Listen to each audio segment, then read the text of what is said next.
Okay ဒီတစ်ခါသင်ခန်းစာတော့ singular value decomposition ပါပဲ A ဒီ u time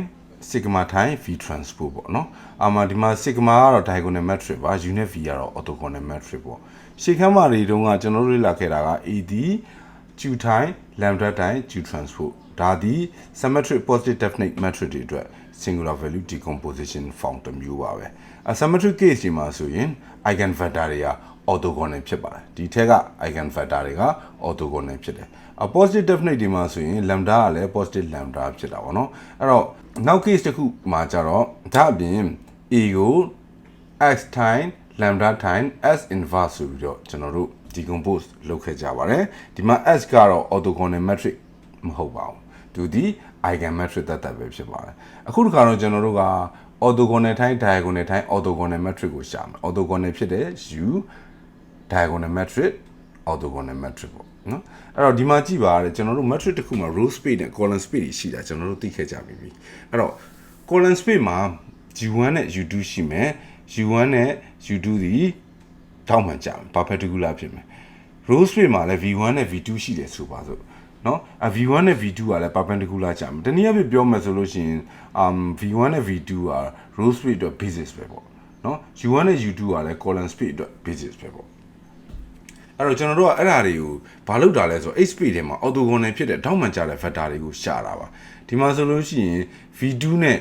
u2 အတွက်ကသက်ဆိုင်ရာ v1 u1 တွေကို perpendicular ဖြစ်တယ်ဒါပြင်ကျွန်တော်တို့သိထားတာက ah equal to b လေเนาะ ah b ဆိုတော့ဒါပါပဲဒီမှာเนาะ av က u ဟုတ်တယ် ah b မှာ b ဒီ column space ထဲမှာရှိတယ်လေဟုတ်တယ်เนาะအခါကျတော့ဒီမှာဒါ ah ပဲဒါ b ပဲသဘောတရားအတူတူပဲเนาะဒီ v နဲ့ဒီ u ကတော့ဒါ dimension 2မှာမဟုတ်အဲ့လိုပဲ av နဲ့မြောက်ရင်လည်း u ရတာပဲ okay အဲ့ဒီ equation ကနေကျွန်တော်တို့က singular value decomposition ကိုဆက်သွားမှာဖြစ်ပါတယ်အဲ့တော့ v1 v2 တွေက basis တွေဖြစ်တယ် basis ဖြစ်တဲ့ကောင်ကိုယူတယ်ဆိုတော့ orthogonal vector တွေဖြစ်တာပေါ့နော်nail space ထဲကောင်တွေတော့မယူဘာလို့လဲဆိုတော့သူက0ရတဲ့ကောင်တွေမဟုတ်လို့ပါ okay ဒီမှာအဲ့ a နဲ့ကျွန်တော်တို့ရဲ့ orthogonal ဖြစ်တဲ့ vector တွေစုထားတဲ့ vector set ကြီးတနည်းအားဖြင့်နောက် matrix v ပေါ့နော် v ကို multiplication လုပ်တဲ့အခါကျရင်ဘယ်လိုပုံစံမျိုးရမလဲဆိုတော့ u ရမှာပေါ့เนาะအဲ့တော့ u ရမယ်ဒါပေမဲ့ v ကို orthogonal ဖြစ်နေရုံမကပဲနဲ့ unit vector အဖြစ်ပါယူဆမယ်ဆိုလို့ရှိရင်တစ်ခုခုနဲ့မြှောက်လိုက်လို့ရပါတယ်เนาะဒါမှမဟုတ်စရမှာပေါ့အဲ့တော့ sigma နဲ့မြှောက်ပါတယ်ဒီမှာ sigma ပါเนาะ sigma u1 ဒီ av1 sigma u2 ဒီ av2 ပေါ့ဒါကတော့ matrix vector form ပေါ့အဲ့တော့ကျွန်တော်တို့ matrix multiplication form နဲ့ပြန်ရေးမယ်ဆိုရင် u1 u2 un တိဒါတွေက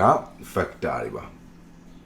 အဲ့တော့ဒီ scalar တွေကိုတော့ diagonal တောင်းဖြတ်ရေးလိုက်ပါမယ်ဒါဆိုရင် u1 sigma 1 u2 sigma 2 u3 sigma 2အတူတူပါပဲဒီဘက်မှာလည်း av လို့ရေးလိုက်မှာပေါ့နော်ဒီလို av1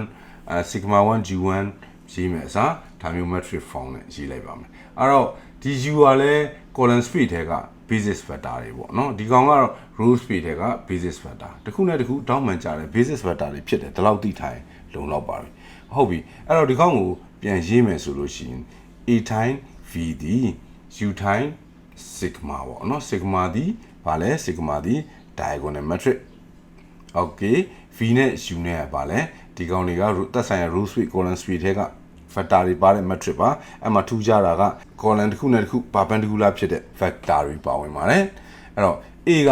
symmetric မဟုတ်ဘူးဆိုလို့ရှိရင် orthogonal ဖြစ်တဲ့ eigen vector တွေကို a က symmetric matrix မဟုတ်ဘူးဆိုလို့ရှိရင် orthogonal ဖြစ်နေတဲ့ eigen vector တွေပါတဲ့ matrix တွေဆွဲထုတ်ပြီးတော့တွက်ဖို့မလွယ်ပါဘူးဒါပေမဲ့ orthonormal တွေနဲ့တွက်လို့ရပါတယ်တဲ့အဲ့တော့ a ဒီ 44 -33 ဆိုရင်ဒါတော့ row space က r2 ပေါ့နော် column space ကလည်း r2 ပဲဒီကောင် square matrix ကိုဆိုတော့ lambda 1 lambda 2က0တက်ကြီးမယ်ပြီးတဲ့အခါကျတော့ av1 နဲ့မြောက် v2 နဲ့မြောက်တာဒီ sigma u1 u2 ဒါတွေသိပြီးသားအပေါ်မှာရှင်းပြခဲ့တဲ့ကောင်တွေပါအဲ့တော့ဒီကောင် a ကို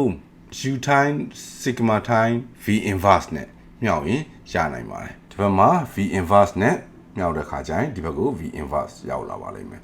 v inverse ဒီ v transpose ပါပဲဘာဖြစ်လို့လဲဆိုတော့ square orthogonal matrix မို့လို့တဲ့ဟုတ်ပြီအဲ့တော့အခုချိန်ဒီ orthogonal matrix ဒီကောင်တွေကိုရှာလို့မရသေးပါဘူးအဲ့တော့အခုဒါဆိုရင်ကျွန်တော်တို့ u ကိုဖြောက်ကြည့်မယ် u ဖြောက်ကြည့် v time နဲ့ရေးကြည့်မယ်ရေးလို့ရလားဆိုတော့လေ့လာကြည့်မယ်အဲ့တော့ဘာကိုသွားရမလဲဆိုတော့ a transpose a ကိုသွားရမယ်နော် a transpose နဲ့ a နဲ့မြောက်အောင်ဘာရမလဲ symmetry ရမယ် positive definite ရချင်တော့ရအောင်မယ်မြောက်ကြည့်ပေါ့နော်ဟုတ်ပြီအဲ့တော့ a transpose အရင်ဆုံးရှာရအောင် a transpose ကိုရှာမှာဆိုတော့ v transpose အရှိရောက်တော့ v sigma transpose u transpose a ကတော့ဒါပဲအဲ့တော့ a transpose a နဲ့မြောက်မယ်ဆိုတော့ v time sigma transpose u transpose time u time sigma time v transpose ပေါ့အဲ့တော့ u transpose u ကတော့ identity လေနော်ဒါကိုမရှိရင်ရှင်းတင်ကြတာပြန်ကြည့်ပါအဲ့တော့ sigma transpose time sigma ကတော့ဒါ sigma square ရမှာပေါ့နော်ဒါရဲ့ length square ဖြစ်သွားပြီပေါ့အဲ့တော့ဘာကျန်လဲ a transpose a က v time sigma time v transpose ပေါ့ဒါဆိုရင်ကျွန်တော်တို့ရှာဖို့လိုတာ v နဲ့ sigma ပဲရှာဖို့လိုတော့တာပေါ့ဒါဒီ matrix a transpose a ရဲ့ q time lambda time q transpose form နဲ့အတူတူပဲဖြစ်ပါတယ်အဲ့တော့ a က comatrix တော့မဟုတ်ဘူးတနည်းအားဖြင့်ပြောရင် singular matrix ဖြစ်နေပြီမဲ့ a transpose a ကတော့ comatrix symmetric ဖြစ်ပြီးတော့ကံကောင်းရင် positive definite တောင်ဖြစ်နိုင်ပါတယ်အဲ့တော့ v က eigen vector တွေဖြစ်ပြီးတော့ sigma တွေပါတဲ့ဒီ sigma matrix ကြီးက eigen value တွေပေါ့ eigen value တွေ positive ဖြစ်ရင် positive definite ဖြစ်နိုင်တာပေါ့ positive definite ဖြစ်နိုင်တာပေါ့အဲ့တော့ v ဒီ a transpose a ရဲ့ v ဒီ a transpose a ရဲ့ eigen vector တွေဖြစ်ပြီးတော့ u ကြတော့ a transpose ရဲ့ eigen vector တွေဖြစ်မှာပေါ့ singular value decomposition ဆိုတာဒါပါပဲဟောဒီမှာ matrix ရှိတယ်4 4 3 3ဆိုပထမအဆင့်အနေနဲ့ဘာလုပ်မလဲဆိုတော့ a transpose a ကိုအရင်တွက်လိုက် a transpose a တွက်လိုက်ဒါဆိုရင် symmetry ထွက်လာလိမ့်မယ် symmetry ထွက်လာပြီးဘာလုပ်ရမလဲ eigen တွက်လိုက်တော့ဒီမှာဆိုရင် eigen vector က1 1 1 ရပါတယ် eigen value က32နဲ့18ပေါ့နော်အကောင်တွေကိုဒီ vector ဒီကောင်တွေကို normalize မလုပ်ရသေးတာမဟုတ်လို့ normalize လုပ်မယ် √2 နဲ့စားမယ် √2 နဲ့စားမယ်ဆိုတော့ပထမ vector ဒီ1 √2 1 √2 ဒုတိယ vector ဒီ1 √2 -1 √2 ပေါ့နော်ဒါက eigen value ပေါ့အဲ့တော့ကျွန်တော်တို့ဘာသိပြီလဲဆိုတော့ဒီ sigma သိပြီ sigma က eigen value ကို square root ရှာပါ32 18ပေါ့နော်ပြီးတော့ကျွန်တော်တို့က v transpose ကိုသိပါပြီ v transpose ဒီ vector ကိုထည့်မယ်ဟောဒီ vector ကိုထည့်မယ်ဒီကောင်လေးဒီ normalize လုပ်ပြီးသားပေါ့နော်ဟုတ်ပြီကျွန်တော်တို့ u ပဲတွက်ဖို့ကြံတော့တယ် u တွက်တာလည်းလွယ်ပါတယ်ရှေ့ရလိုပဲ step 2နောက်တစ်ခါ u တွက်မှာပေါ့အဲ့တော့ u တွက်မယ်ဆိုတော့ a transpose ကဘယ်လောက်လဲ a transpose က32 0 0 18ပေါ့ဒါဆိုရင် eigen vector ဘယ်လောက်ရမလဲ eigen vector ဒီ1001ပေါ့ eigen value 32 18မယ်အဲ့တော့ eigen vector ဒီကောင်က normalize ဖြစ်ပြီးသားပါ1001ဆိုအဲ့ကောင်လေးချရင် matrix u ရပါတယ်ဒါဒီ matrix u ပဲပေါ့အဲ့တော့ eigen value တွေက32နဲ့18ပဲရတယ်เนาะအဲ့တော့ a transpose a နဲ့ a transpose ရဲ့ eigen value တွေကအတူတူပဲပေါ့ဒီနည်းနဲ့တွက်ထုတ်လို့ရပါတယ်နောက် example တစ်ခုအဖြစ် round 1 matrix ကိုကြည့်အောင် round 1 matrix ဆိုတော့ independent row column တစ်ခုပဲရှိတယ်เนาะကျန်တဲ့ကောင် dependent ပေါ့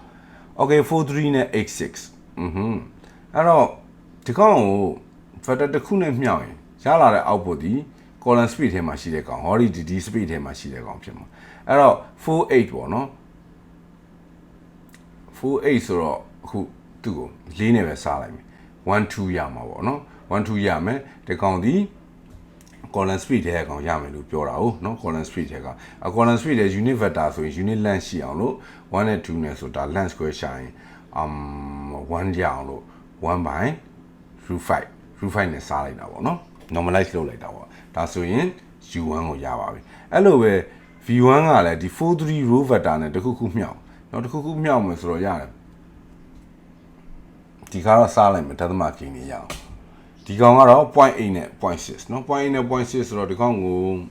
1.5 နဲ့စားလိုက်တာပေါ့နော်တခုနဲ့မြောက်တယ်ဆိုတာစားတာနဲ့လည်းအတူတူပါပဲအဲ့ 0.8 နဲ့ 0.6 ရဒီကောင်ကျတော့ normalize လုပ်ပြီးသားနော် transpose နဲ့ vector နဲ့ပြန်မြောက်1ရတာ okay အဲ့ဒါဆိုကျွန်တော်တို့ v1 နဲ့ u1 ရထားပြီပေါ့ v1 နဲ့ u1 ရထားပြီဆိုတော့ဒီကောင်ကို4386ကိုဘာလုပ်မလဲကျွန်တော်တို့ matrix u နဲ့ matrix v ရဲ့ first vector တွေကိုရပြီပေါ့နော်အဲ့တော့ထည့်မယ် ဒီကောင်ဒီဟောဒီမှာပါအဲ့တော့1 2သူ normalize လုပ်ထားတာအဲ့တော့ဒီကောင်က1 2ဆိုတော့သူနဲ့ auto normal ဖြစ်မဲ့ကောင်တောင်းမှန်ကြမဲ့ကောင်ယူတော့2 -1 ရပါတယ်เนาะအဲ့တော့ဒီကောင်ကိုဒီမှာထည့်ထားတာပါဒါပါပဲအဲ့တော့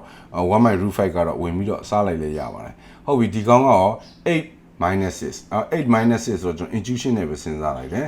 ဒီကောင်နဲ့ autonomy ဖြစ်တဲ့ကောင်က null street direction နဲ့အတိုင်း 0.6 0.8 ပေါ့နော်ဒီနေ့အပြပြောရင် inner product လုပ်ကြည့်တာပေါ့ inner product 0လုပ်ကြည့်တယ်အဲ့ဒါဆိုတောင်းမှန်ကြတယ်လေဒါပါပဲအဲ့ဒီ inner product 0ဖြစ်တဲ့ကောင်ကိုလိုက်ရှာပြီးထည့်ပေးလိုက်တဲ့သဘောပါပဲ okay